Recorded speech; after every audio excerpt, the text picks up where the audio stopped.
Hello, everyone, and welcome to the last panel for today on our CMON Virtual Expo 20th anniversary. I am joined today by three designers, Andrea Chiarvesio, Travis Jens, and Guilherme Goulart. How are all of you today?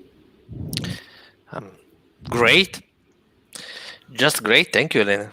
Great to be here. Likewise. Ciao, everybody. Andrea, you were in our CMON Insider panel a couple of hours ago, and you were in a much more mysterious setting. No, it's the same room. It's the same room, just different light setup. It's actually supposed to be. It's supposed to become my little kid room, but he's only 16 months, so he still sleeps with us. So I don't know from where I will be making the next panels in the future. It's all part of the show, Elena. It's different settings for different messages to convey a different environment. Yes, you see the puppets behind me. Yes, and then in the insider panel, it was like a noir setting, mysterious with dramatic lighting. It was good. that was to be in the cyberpunk mood. Yes, exactly. And how are you, Travis? I'm great. How are you? I'm fine. This is the last panel of the day. I'm a little bit tired, but I'm really excited about this panel. It's different from what we've done in the past, I think. I at least haven't done this before, and think this could be really fun. People are still joining us. So let's, I don't know, before we start on the main subject of this panel, and I will restrain myself very hard not to sing the producer song. I hope you all appreciate the effort. It's really hard for me. But can you all present yourself and the projects you have worked on and the projects you are working on right now? Let's start with Andrea. Sure. Well, I've been a game designer for now like 15 years. Some of you might know me from past projects like Kingsburg or Hyperborea. For Simon, I have published quite a few games right now. Walkie Race, Munchkin Dungeon, Marvel United, X-Men United, and we announced Cyberpunk 2077 Gangs of Night City like 2 hours ago. 2 hours ago. That's really fresh news. And you, Guilherme? Hey everyone, I'm Guilherme Goulart. I'm a producer and designer here at Simon. I joined the company along with Arcadia Quest back in 2012. I used to work on the advertising market before this, so it's been my dream job. I've been here since 15. Really appreciate being able to do design work. I think with what we want to focus more. But I'm also working as a producer for a good number of titles here, and also leading a team of producers here in Brazil. I'm working on our He-Man board game, which is coming up to Kickstarter very soon on September 14th. I'm working on Massive Darkness, and among many other things that Elena will not let me talk to just now. I will mute you if you try. I have the power. And how about you, Travis? Travis is a new addition to our team. And go ahead. I joined this January. I worked as a freelance developer during 2020. And unfortunately, most of the projects I'm working on have not yet been announced. So I have to be very cryptic and just say I'm working on some cool stuff. But I have been added to the Masters of the Universe team recently as a playtester and late stage developer, which has been really, really, really awesome. Like very, very enjoyable. And I've been working in games for almost a decade. I've worked on a lot of games. I've worked in publishing. I used to own a company called Action Phase. I worked at Indie Boards and Cards. I used to run a studio called Colossal Games, which some people may know from Western Legends. So yeah, I've been around the block. Been doing this for not as long as Andrea, but about as long as Guile over there. Oh, welcome aboard. Thank you. Let's start. I have a couple of questions that I think will do a good course here. So, what was the first game you designed ever? Was it any good? Published or the ones that never see the light of day? Yeah, those are two very different questions. I guess we go published, right? It's probably easier to talk about the published games. Oh, I was thinking the non-published game, but that's fine. I was thinking more in the lines of I designed a game when I was 11 and I used paper and lollipops or whatever. That's where my mind went. I had a terrible game where I would hand draw out a map. It was like a fantasy map, and I would put numbered spaces, and you'd roll a d20, and then my friends would just go to that space, and I would make everything up. I'd be like, "Oh, you see a guy, and he wants to fight you," and then we were I don't know what we were doing. I was like maybe in middle school, and it was a lot of fun though. I can't remember for the life of me how it worked. I don't think it did work actually, but that was an early one. It was my attempt to try to do a Hero Quest type game. Yeah, in my case, it was I tried to mix up characters of Dungeons and Dragons fighting each other with a not collectible card game, which I mean it still sounds cool, but the game was of course terrible. I mean, first tip: the first 10 games you are going to design are probably going to be very bad. So no, there is no chance. I mean, not even geniuses like Richard Garfield, I think their first game design was good. Do you agree, Guilherme? I do. I wholeheartedly agree.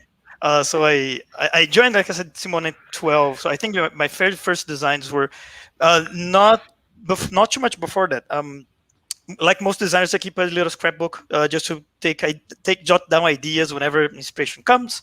And my very first game was just it was terribly broken. I used to bring friends over to a cafe to kind of see how they would play. It revolved around sort of a battlefield made out of cards, and miniatures would move and kind of fight, a little arena sort of thing on top of that. It's just terrible. Just like Andrea said, like it's cutting your teeth into finding out how to build systems, how to make them connect to create an experience. And you really only get to do that once you've done the whole cycle a few times until things start to work. And of course, you have your friends there playing, saying, yeah, it's great, this is awesome. And it's just... Yeah. Oh, you have nicer friends than I do. Yeah, I was learning in the New York City design group where people were... That's how I started, and it was very competitive. There were some very great people in there, but there were some very opinionated people in my group too. So my very first game I got published came together very quickly. It was a game called Infamy, and I just I watched the movie Total Recall on my 32nd birthday, and I had a little something to drink. And then I woke up the next morning and I was like, what if there was like a game like this? Kind of like a Cyberpunk meets Total Recall. And it just like that day, the core system, I wrote it down and it pretty much stayed through the whole 9-month process from when I had that moment until I got the game signed. But of course, the core concept is not the game, right? It's the details make up a big part of the game. So lots of little details, a lot of math. Of course, it's one of the worst types of games, hardest types of games to make, which is auctioning and draft games are really, really difficult to make because they make the assumption that players all know the same values of things. So a person who has more information is automatically going to do better, know more, and create a harder experience. So my first game was an auction game, which came out. It didn't really do great. Of course, I thought it was the best thing that was ever made, and I thought I was going to be like, rich and all this stuff. And then it just kind of didn't do well. But because it didn't do well, I ended up launching a Kickstarter for my next game, and that one did do well. And then I learned self-publishing from that, and then from there, I started signing other people's games, and I learned how to be more of a developer, producer, art director. I learned other parts of the trade. But basically what Andrea is saying, and Guy, you learn, you have to understand lots of parts of the process. The more you understand, the better, the project will go and do. What was your first signed game, Andrea? Yeah, I'm curious. I'm curious to know, what was your first published game, Andrea? Haha, my first published game was a little card game for an Italian company called Dal Negro. They mainly do playing cards, and the game was a Disney license. It's called Quack Cards, and you live one day in the life of Donald Duck. So That sounds so cool. I mean, it is. I really love the game even today. You try to, Donald, he's very unlucky. So you try to have him having the best possible day ever, like going on a date with Daisy Duck and having a nice picnic with the nephews and stuff. But of course, there is always something that goes wrong. Like the car is without fuel, or the Uncle Scrooge comes and wants him to do like the coin cleaning at the deposit and stuff. So you try to navigate your day the best you can in the life of Donald Duck. But that's cool. You got to do a license game on your first try. It took me like 4 years to do a license game, and it was a license I didn't even enjoy. Yeah, but that was the advantage of having spent many years in the industry, not being a game designer. Yeah. But working in other things like marketing, organized play, and stuff. Yeah. There is a question from the audience here that I think it's fun. Sure. Oh, sorry, Guilherme, do you want to talk about your first published game before we go into that? I mean, I think it's Yes. no brainer. I mean, yeah, it was Arcadia Quest, and I think it's more interesting to tackle the second part of the question. Was it any good when we designed it? No, it was not. When we first created myself, Fred, and Aranha, we were bringing it to cycle on prototype shows and having people sit in and play, and it was not good. Like, there are some of the core ideas that remained, but most of it was built again, destroyed and scrapped and started over, which nowadays I completely understand. It's absolutely part of the process, right? I don't know if most people watching us know this, but it's fairly common that in the process of creating a game, you will probably make one and destroy 5, 15, 10 different games in the process, right? So it was not good. But of course, during its development and design, I think it's one of the games that I'm most proud of. I'm very, very happy with how it came out. There's a lot of people who still have fun memories and connect with the very first game, the classic game from 14. Well, the question I thought was interesting is this one. Do I need to have studied game design to get a proper chance of getting into the gaming industry? Have any of you studied game design? No. No, I not think before. Exactly. Only once we enter the market, right? I think that's the. Yeah. Yeah, I think it's one of those, and I know that they teach. There's people like Jeff Engelstein, and and there are classes and stuff that you can take. But this is one of those situations where I think like you have to. It's trial and error. I like to think I operate almost entirely on instinct. I am very, very instinct driven, and I always make sure I surround myself with rational, logical people, because I just want to be like making like a crazy alchemist wizard, throwing things in the air, ideas, and then having other people tell me to, that's a good idea, this is a bad idea, that's a good idea. So I really like the collaborative element of it. But as far as something that you learn, like, man, I don't know. How is there a formal education in this, right? I went to school for project management at NYU, and I literally use like none of my education in what I do, like other than how to organize spreadsheets. That's it. That's it. Spreadsheets, that's pretty much it. Yeah. I mean, game design studies are so young. I mean, modern game design does not have more than like 30 years. And the studies have even less. So I find that books about game design and game design studies are useful tools once you already work in the field, but not at all a prerequisite to enter the gaming industry. Yeah, I'm right there with Andrea as well. Like I only started reading, and I read some into theory of game design during the process of working on Arcadia Quest. So already with a foot in the industry. I did not have any prep study in game design. Okay. If you were to start over today, how would you suggest a person get taken seriously in their attempt to become a developer? Tough question. I'll give you all a minute to think. Yeah. Well, I mean, it might seem obvious, but you need to be polite. You need to get ready to take criticism very graciously, because it's going to come at you, especially when you pitch games to companies, or even you show them to other designers.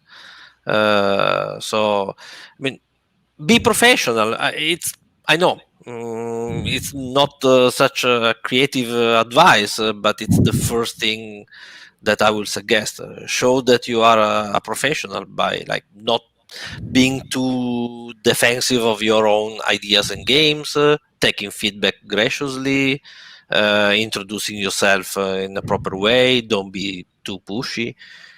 I think most of those things, they might seem obvious, but in real life, how often we see young aspiring designers forgetting about all of these and shouting that they have designed the best game ever and that we don't understand anything and such.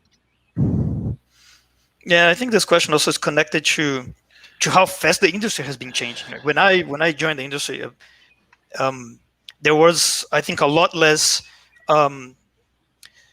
creators putting their ideas out there and projects on Kickstarter or other type of ways to fund their own ideas. And nowadays, there's just so much more space for that. Right? There's a lot of small-time creators, small companies coming together to pitch their own projects. So what I would say, the question was to get seriously, right? I would say once, starting from the assumption they already have a very cool project, very good game that's designed, developed, ready to test. I would say to connect with people who can play that and are in the industry. So trying to get into conventions, trying to get people into lounges, and really kind of build a good buzz and a good network of criticism to make sure that your project is at the highest standards, right? Which is difficult nowadays. There's just so many good games out there, so many good ideas, right? So the question says developer. Are they specifically asking about? Because to me, in my mind, being a developer and being a designer is very different, right? Like being designers, like being the lead singer of a band, and the developers like the bass player of the band. It is a lot more. It is a less glamorous job, and I would argue that you have to be a little more skilled to be a developer, because the developer is there who's thinking about a lot of details, and how the designer oftentimes are just concerned with just the design of the game. The developer is thinking about the product. The developer is thinking about the experience specifically. They're a lot more, they're trying to represent the interests of the publisher and not just the interests of their idea, right? Like they're thinking of the audience, they're thinking of price point, things like, some of these things are more producer things, I guess. But in my mind, a developer is also trying to understand what the overall goal for the product is, and trying to make sure that you're meeting those goals, and not just, well, I want things to be this way, right? They're almost like an intermediary between the expectations of the publisher and the expectation of the designer, but more so in a design perspective, as opposed to like a producer who's thinking much more of product, price point, marketing, packaging, things like that. As far as, did you want to say something, Andrea? Sorry, I looked like you were going to say something. No. So how to be a developer, I think you got to kind of start being a designer. If that's, I ended up being a developer. I actually love developing games, but I will say it is a pretty thankless job. Like you end up doing a lot of work. And I think the perspective of development has kind of shifted over the years, where some designers now think that concepts are design, and the expectation is developers are supposed to design the game. That happens, not with everyone, but that is certainly, I think, has started to creep into our industry a little bit. So to answer the developer portion of the question, I think if you want to be taken seriously, you probably need to have a couple games under your belt. If you've done some self-publishing, or you've worked more intimately with the process, I think you'll have a better chance of being informed as a developer. What you all are saying really sounds to me. You did the music metaphor, and I think it's really fitting. Like, this question sounds a lot like, how do I become a successful actor? How do I become a successful musician? Mm-hmm. Yeah. It's hard, right? Because the public ultimately decides if the thing you're making is popular. You don't. As I was saying when we were warming up, I was a musician, and I played in a lot of like kind of artsy fartsy bands that, the first half of my life I kind of sat there with my arms crossed going, well, but this stuff that I'm making is so cool. Why isn't it better than doing more successful? And the reason was I was trying to do something really experimental, and it wasn't for everyone, right? And the public decides. The public decides how successful. You don't just get to choose that your game does well. You don't just get to choose that the product you make gets reprinted, it is loved. The public makes that decision, right? So, and ultimately, that's who we owe our greatest sense of gratitude, is the public. Would you recommend that a first-time designer trying to break into the industry go straight to Kickstarter or approach a publishing partner such as Simon? Self-publishing and designing are two things, right? Like, they're very different things. And I think it's connected to the scope of the game, right? Because there are some games which, given a reduced scope, you could just try to seek funding for something that it's easier, right? Depending on how big game scope pieces components are, there's just no way someone could go straight into Kickstarter by themselves, right? I guess that one really depends on what's the project's set out to do. We've had people before coming to us saying, "Hey, I have this great idea for for that movie," or for like that. It doesn't work like that, right? It's not for granted that things like that happen. Anything to add on that, Andrea? I think no. I mean, it really depends on the game. Each game has its own possible path, so I will not recommend either. I will recommend showing around your game, your best game, to a bunch of people in the industry and the other designers and developers, and see what they think of the game. If it is really good, it will find its way to the market. Don't worry about that.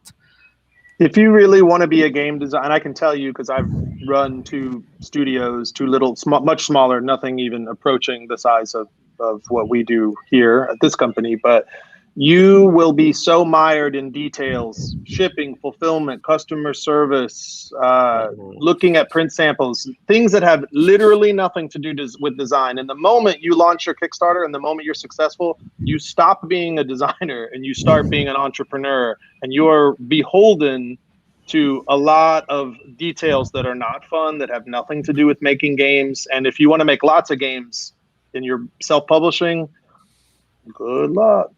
You want You're going to be doing lots of other stuff. You set out to be a designer, and you find yourself a community moderator. Yay! Yeah.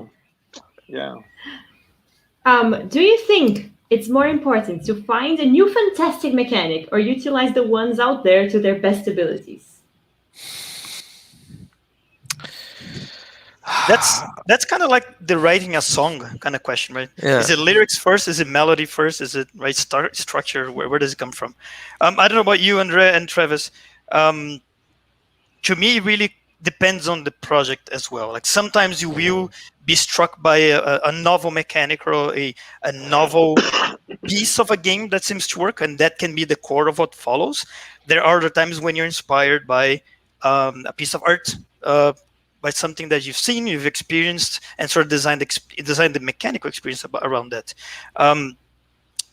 For my part, Arcadia Quest came more from we had a vision, like a creative vision for the game, which was art and a few expectations for how the game would play. But then when I started working with Scooby-Doo, it was already a licensed title, so it came more from knowing what the project had to be and how do we shape that to become that game. I don't think there's just one absolute answer to this question. Yeah, absolutely. I think it's important that your game has something to tell, has a good experience for the players, and is it the best way to deliver this experience through already existing mechanics? That's fine. Do you need a new tool or to make a few changes to something that already exists to deliver the best possible experience? That's great as well. Is the core of the experience trying a new mechanic that was never seen before? That's good as well. So yeah, like Guy said, there is no specific answer, I believe. Yeah, I mean, well, first of all, innovation is always hard, right? Like we oftentimes think that we're doing something original, and then really it's. I'm working on a game for the company, and one of the co-designers was like, "Oh, kind of like Dominoes," and I was like, "Oh my God, this is like Dominoes." I was like, "I have this crazy idea. No one's ever done anything like it," and it was like the most basic comparison to something that's not like a big strategy game at all, and they were completely right. In my career, a couple times I've come up with some really novel little innovative ideas, but ultimately, like, I don't think people should be hung up on that, right? I feel like where the industry is now is experiences, right? People want experiences. They want a game that tells a story or gives them a feeling, a game that afterward they remember it. Mechanics and stuff are great, but you can like think of like deck building. Like there's so many interesting things you can do with deck building, and then deck building has that pre-built meta language where you sit down and you go, it's a deck builder. What kind? Is it a Dominion or an Ascension kind?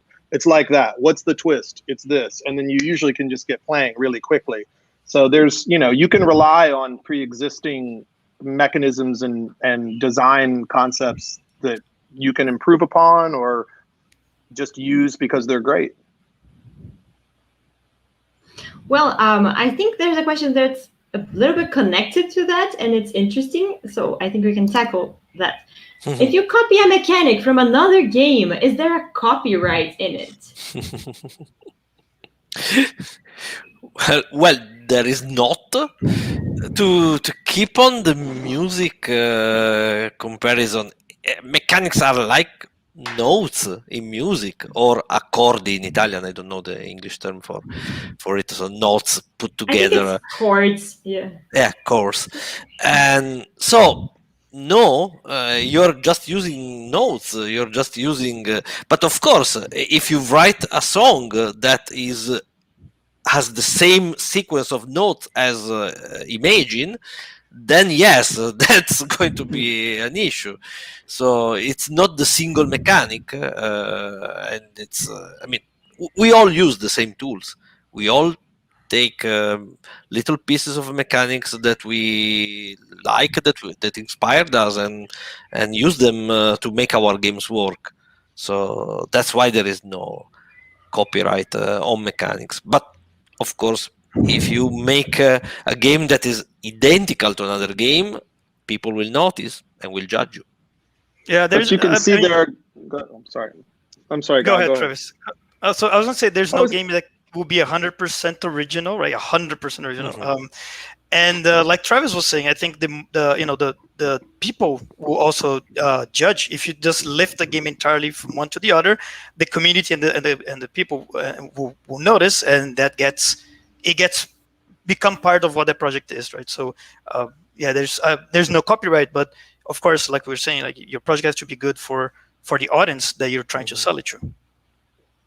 I mean, you look at a game like Apples to Apples, and then Cards Against Humanity, Crabs Against Humidity, or Crabs Adjust Humidity. Like from back when I used to have to worry about these types of things, patentable concepts, like things like a physical, like the Pop-O-Matic bubble in Trouble.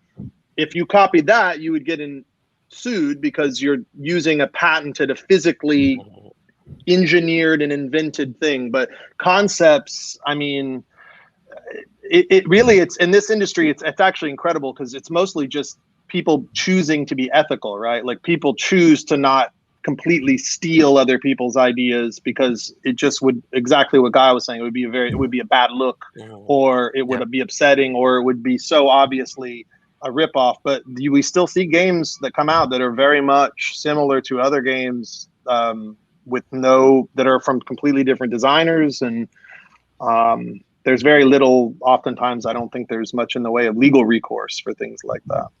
I have a little story about that. I remember when when Fred and I were working on Scooby-Doo, the board game, and we were about, I think you remember this, Andrea, we were about to hand it over for the development. And the original plan was to go to the Italian team. So we weren't playing on Tabletop Simulator at the time. We put it on the table, right? So we turned the cameras and we were showing the guys. And at the very inception of the core, there were completely different teams. So Andrea and Eric Lang are working on Marvel United. Fred and I are working on Scooby-Doo. But there were similarities that we didn't even realize. Two different teams working together. That Eric looked and said, "You know what? Let's keep this project not in the Italian team, so that they develop and they go to their own different and very, very different place." And that's exactly how it ended up happening. The two games feel completely and are completely different. But it's interesting to see that even different teams in different places may end up, like Andrea said, using or playing the same notes sometimes. Yeah. Okay. There's a follow-up question to this specific question, and I think you touched upon the subject. So thanks for the explanation. You're welcome. What if you advertise from the beginning, like you are using this mechanic from this game? Is that a good move?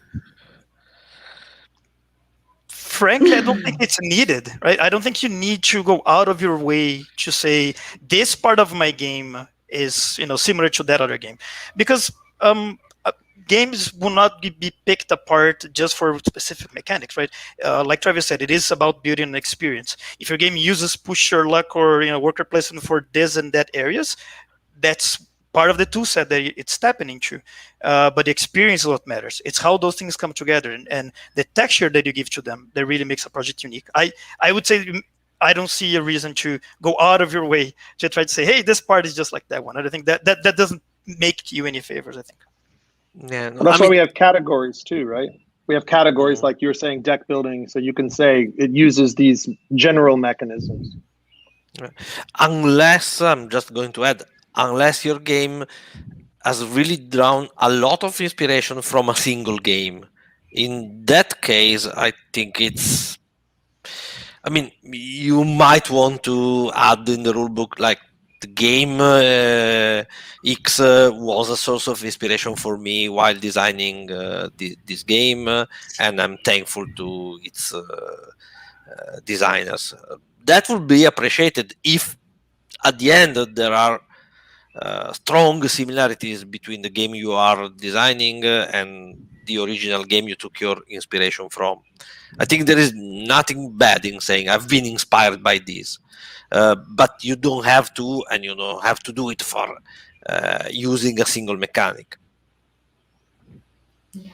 Well, that leads us, I think, into another interesting question. That's from me, actually, not from the audience. But how do you pitch your game to publishers? And while you answer that, I'm going to turn on my lights because it got really dark here. But you can start.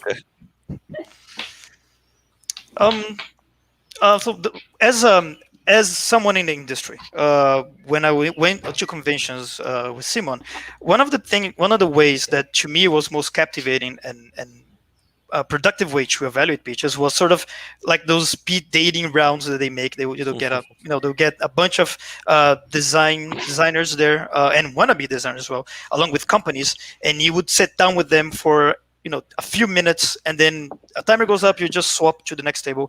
I've seen that happen different ways in different, of course, places, but it really conveys that you're sitting with the person. You get to talk to them. You got to see what they're like. You get to see what their game is like. Sometimes they will have sort of a one-page description, but the important part is to have a game that you can actually mock play a little bit. That to me proved effective at the time. I remember sitting through some of those and coming out with saying, "Oh, that one, that one looks promising, and that one had, maybe issues with scope, but that other one, like, it's good to see a plethora of designs competing for attention. Then you really get to single out the ones that identify with the most with your company." Andrea? Don't really have much to add. As I already said, be polite, listen to what publisher are the feedback publisher are giving to you. Remind that there are a lot of people with way more experience that you have in the industry, so listen to what they have to say. Remember that not every game is for every publisher or for every audience. And that's it. I mean, on a more practical point of view, usually the publisher does not really needs when you're pitching the game to listen to the rules. Just deliver your vision and the kind of experience the game is supposed to deliver. And then if the publisher wants more details, it will be the person you are having the pitch with to ask you for more details. So don't throw a lot of details about your game. It's easy because we are all enthusiastic and passionate about our designs. So it's easy to sit down and say, oh, this game is great, does this, that. I mean, a little bit of moderation usually helps.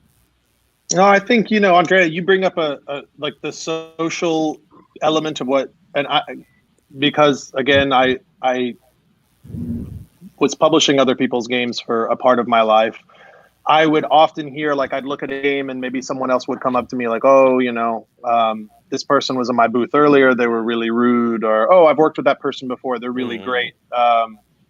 They've got a couple other good ideas. I've been very fortunate that I've like that. There's a very tight-knit community, this gaming world, and it's not as big as it may seem. It's definitely growing, but the people who are often publishers are often in very good terms with one another. They share it. It's not like any other industry. We share information with one another. We will talk to our competitors very openly and honestly. So you need to remember that that's important. Like your reputation, your presentation, not just in your game, but as the kind of person you will be to work with. I don't even know how I got my first game signed. I was such a pain in the neck. I was I was asked when I did the first contract, I made them do the contract 8 or 9 times, and to the point where they're like, we're just going to not make your game if you keep being crazy. So don't be like that.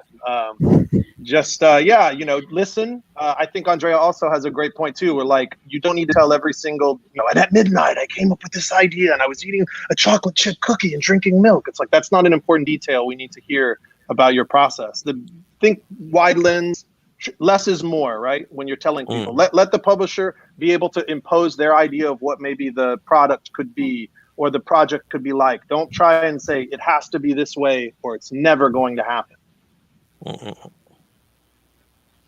Okay. At some point, someone told me, I can't remember who that was, but someone said, never pitch your game to someone saying like, oh, this is Arcadia Quest, but with vampires. Like, don't, because we already have Arcadia Quest.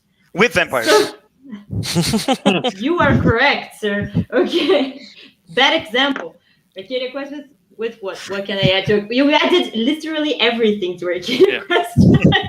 But yeah, it's a fair point, right? Not to start out the conversation by saying it's like this one, but that doesn't. It's not the best intro for an idea. Yeah. I think you already touched on this, but let's see if you have something to add. What not to do besides the usual being rude, being pushy? What not to do in terms of game design, even? Maybe. If you have what I think an important thing is, do not come to a publisher and act like you're going to get a bidding war going over your game. Like, as a publisher, if you tell me, well, I've already have like 3 other people interested, I'll be like, okay, well then you should go talk to those 3 other people, because I'm immediately not interested in this idea that I have to fight for you, right? Now, if it's something really special and really good, maybe, but like that comes to do with like manners and things like that, right? Like, you want, if you have interest from multiple publishers, that's something you should keep to yourself, and you make an informed decision. That's not something you want to flaunt, I think, to the people who you may be working with. Yeah, for me, what not to do would be don't try to bring an idea of a project to someone, right? Mm. Companies are not interested in buying ideas from anyone, and ideas, we're all, there's plenty of creativity. Everyone can be creative. Everyone can actually come up with ideas. The What the market is looking for is a product, right? We get a lot of. I'm pretty sure you guys also experience this, but whenever people, you meet up with people on conventions, a lot of people say you have this idea and it's this and that, but the idea is only the very first step in the process, just the very step, right? It is about building the project and destroying it, and rebuilding again and honing. So trying to come into the market with just an embryo, just an idea of one pager, that doesn't cut it, right? No company will want to buy just an idea. Also, I will say, don't forget to do your homework. Don't show the wrong game for a company. I mean, all publishing companies have lineups and publishing strategies, and they are specialized in one or more different types of games. So try to pitch something that could fit into their line, because by bringing a game that clearly doesn't belong in any way to the company you are pitching the game, you are showing that either you don't know the company, or you didn't care to study what could be published by then. I mean, we kind of don't make abstract games. So if somebody shows at a show or mail me with an abstract game pitch, I'm saying, yeah, I mean, can be the best abstract game in the world. Probably not for us. So that's also a pretty common mistake.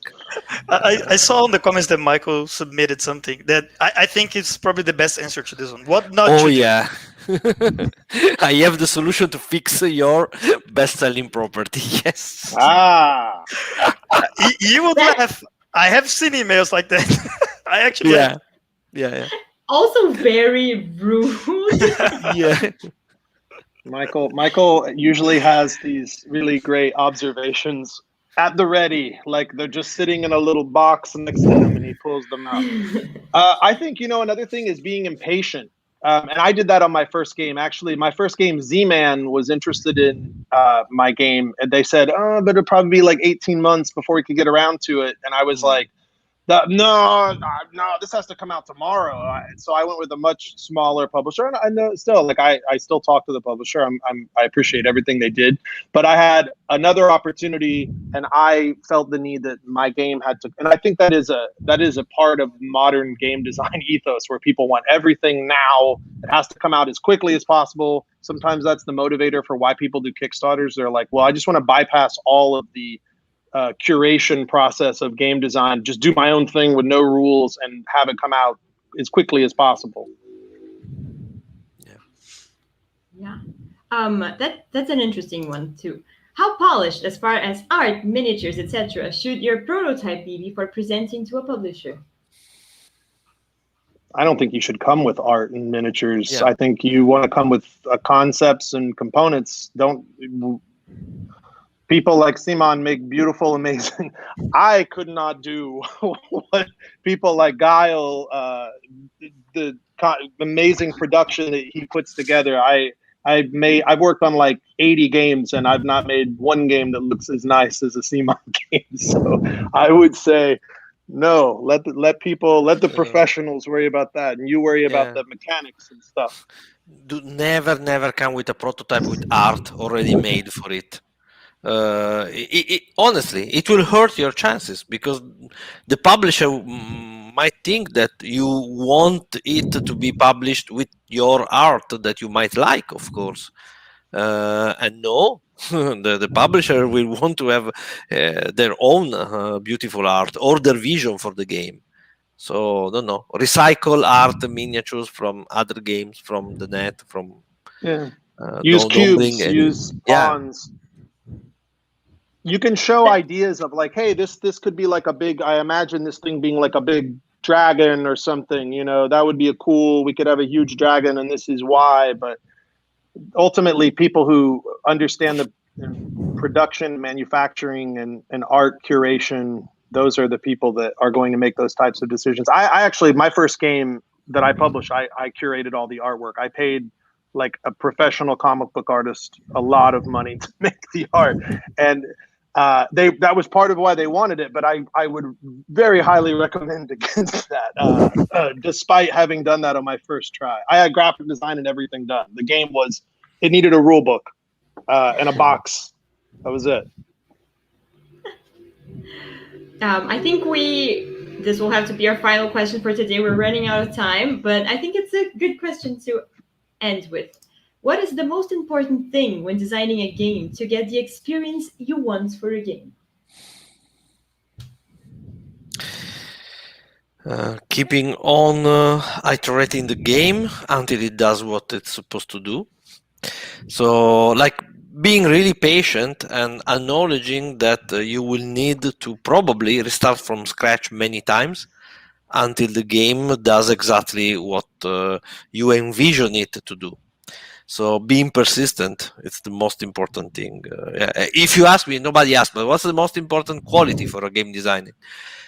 Being persistent, accepting failure, knowing that the first time is usually never going to be the good one, and probably the 10th time is not going to be the good one. Prototype number 27, might get a chance. To me, I would say keeping your eyes on the target, right? Designing board games is designing analog systems, right? You are designing things that are on a table, pieces and cards that come together to form an experience to someone. And throughout the process of destroying and rebuilding, you have to keep your eyes on the target, on the heart of what the game is. What did you initially set out to do? Is this something to be kind of diplomacy and intrigue on the table, or is it a cooperative sort of difficult challenge to overcome?